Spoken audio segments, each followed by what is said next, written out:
Hey cats, what's happening? I gotta go around and make sure that I got anything out here in the garage that's gonna freeze. I gotta get it in the house. So, just kind of been going through stuff, making sure that, anything I got in here that I don't want to, I paid a lot of money for this F11 and I don't want it to freeze and ruin it. The other thing I'm going to bring in are my lithium batteries. Last year I left them out here, and I don't think the cold is good for them at all. Totally destroyed one of my lithium batteries. Those things aren't cheap either, but totally destroyed. It wouldn't work, and just from being out here over the winter and getting frozen. So I'm going to take those in and keep them warm too. Not that it's freezing weather yet, but it's coming. Fall is here. This is October now. We're into the 1st of October, and I don't know, some of the leaves are just now starting to change. You see a little bit of yellow, some maroon up there in that maple. So in the next week or two, we'll really start to see, I see some reds up there too. We'll start to see some real changes in the color of the leaves, and you can see the ground is littered with leaves already, so they're falling. But it's a nice cool day for a ride. I've heard a couple Harleys going by today, and boy, if the sun came out it would be perfect. But a little nippy, but I'll probably put the leather jacket on today for a ride, just to keep me comfortable. Because once you get in the wind, you get that windshield. Now, my last video, I talked about falling into the motorcycle, the Harley-Davidson culture. And that was basically just being enamored with having a Harley-Davidson. And then the fact that you can do so much with a Harley as far as, adding, customizing it any way you want. But one of the things that I talked about too was, falling into that culture of the social part of it, which I didn't talk about too much. I was involved with motorcycling since I was a kid, but the day that I got a Harley, that's when things really started to change. It didn't take long at all before I met other people that had Harleys too, and there's kind of like a camaraderie there, like, oh, you got a Harley too, and you feel this like connection. And it's a thing because when I first got my Harley, I was pretty excited about it. Yeah, all right, I got a Harley now. Yeah, that's right, man, I got a Harley, and I wasn't afraid to let people know about that. So other people with Harleys connected pretty quickly. One of the first things that happened was, and I touched on this lately, but I was invited to some parties. Now, some of the first parties I was invited to, met some other bikers, and they said, hey, we're going to have a little party at our house. Why don't you ride the bike over and join us? It was like a Friday or Saturday afternoon. Okay, so right over to their house, and there's a whole bunch of other bikers over there. And we're partying. I was drinking at that time. And it was just good camaraderie to be around these people. And we cooked out, we grilled, we had some hot dogs and hamburgers, things like that. There was plenty of beer, and if we ran out, somebody would go pick up some more. And we'd play music, and some of us would hang out outside, some of them would be inside. Whatever you wanted to do, and these people were so cordial about opening their home to us. They didn't care, just make yourself at home was kind of the vibe that you got. Like, our house is your house. Now, the other interesting thing was, at the end of the evening, after you've had quite a few to drink, they said, no, you're not going to go home. You're not riding your bikes home. Everybody find a place. We got an extra bedroom over here, another bedroom over here, maybe one upstairs. There's a couch here. There's a fold-out bed here. And You know, we can throw some mattress out on the back deck too where somebody could sleep. And that's what usually happened. And you'd spend the night there. And in the morning, when everybody would get up, the girls would all go into the kitchen and everybody chipped in. And they'd make, you know, bacon and eggs and sausage and pancakes. And they'd have this big meal. You could sit down and have this wonderful breakfast that, you know, tastes amazing when you're a little bit hungover from the day before. And then it was usually, you know, around noonish, maybe a little early afternoon before everybody vacated and went home. So you basically spent the whole previous evening, afternoon there, slept the night there, had breakfast in the morning, and then went home later that day. It was almost like, it was like family. I mean, these people were like, opened themselves so freely to, you know, and had no qualms about it. Eventually the time came where I opened this place up. And, you know, I didn't have this man cave at the time at all, no. But the log house was here, and so we opened it up to the same group of people. And they came over here and did the same thing. We partied hard. People got rowdy. They swam in the pond out back. We played music. We danced and carried on. And then everybody crashed. Find a place to crash. I mean, I got the master bedroom, and then 2 bedrooms downstairs. I got couches up in the loft, couches downstairs.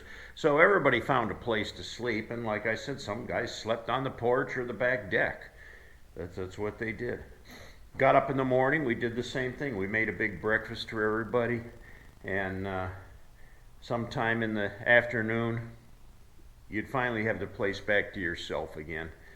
But as I learned, having those kind of people in your home, as much as you invited them and as much as you enjoyed them, it always left scars, you know. I mean, I found cigarette burns on the bathroom floor, on the kitchen counter, some stains on the furniture where somebody spilled something or slopped some food, trash thrown into your flower beds or whatever, where, you know, maybe somebody dropped a paper plate and just left it laying there. So there was always a lot of cleanup to do.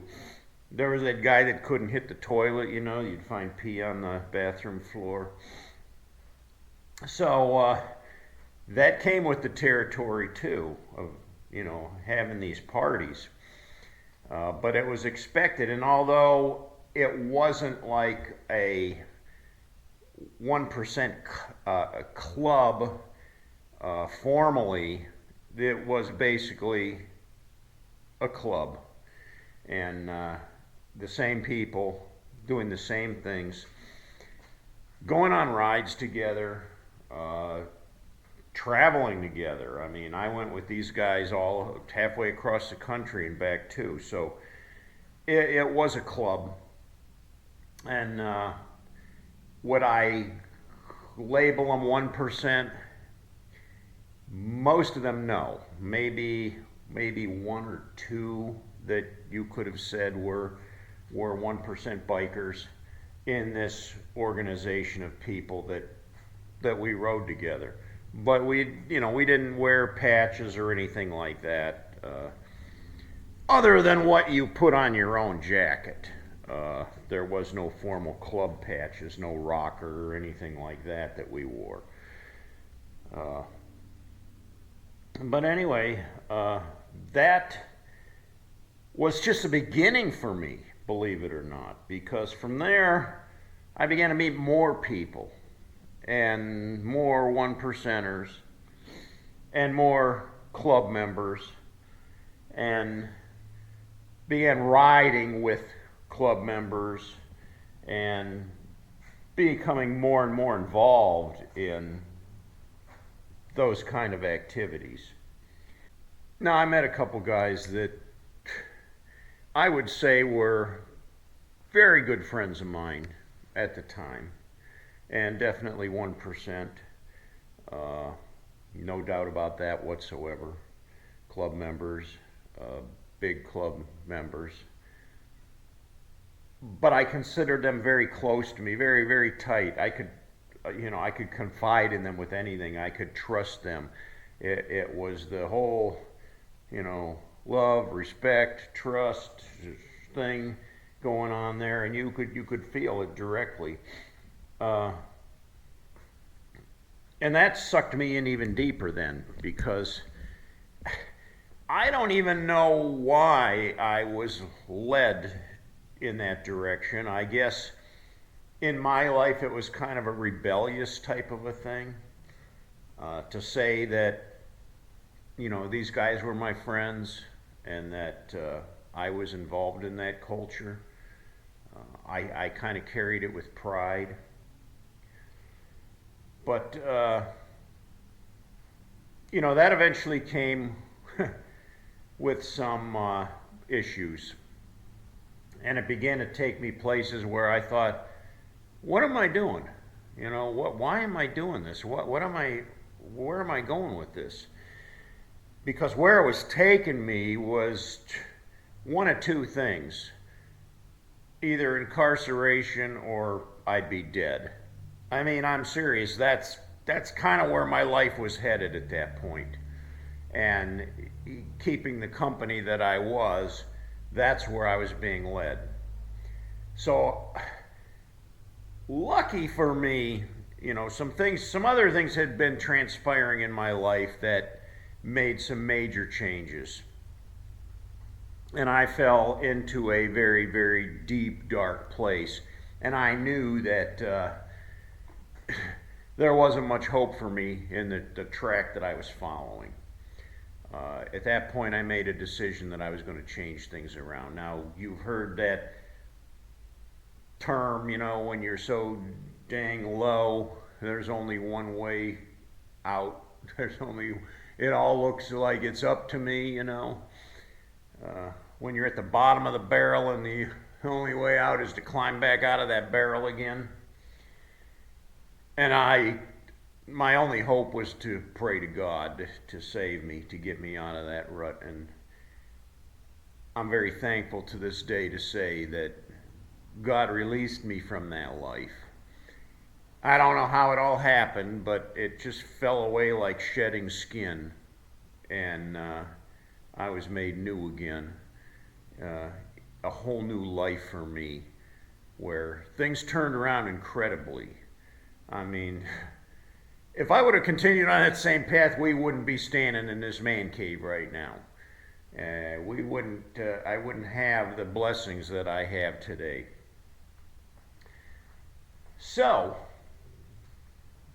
that touches the tip of the story for me. That kind of gives you a basic idea of how I was influenced by the 1%. And it wasn't a good thing in the long run. I could still have friends in that realm, but not on the scale that I did before, because obviously they know that I've changed and don't fit their criteria more or less anymore. But anyway, that is what it is. I appreciate you watching the video today and hanging out with me here in the man cave. Life is good right now. V, if you're wondering about her, my beautiful wife, she is still incarcerated in the rehabilitation facility. She's in a bed there. They get her up daily for physical therapy. She's making slow progress. In a week or two, she's going to get some more radiation treatments to her brain.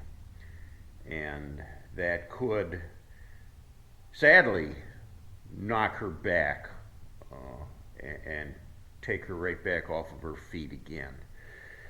So we're not quite sure where that's going to go. We appreciate all your prayers and all your support and all your concerns. I read every single comment, and I'm blessed by all of you guys. And I just thank you so much for hanging with me. Well, that's all I got today. Thanks for joining me today on this cold, chilly Saturday. I still hear the Harleys going by, so I think I'm going to saddle up and take a little spin and blow the stink off today and blow the cobwebs off of this baby and get her out on the road. If you liked the video, give me a thumbs up. If you haven't yet, please subscribe and hang out with us on this ride. We'd love to have you join us. There'll be more videos to come. Till next time, cats, ride hard and die free.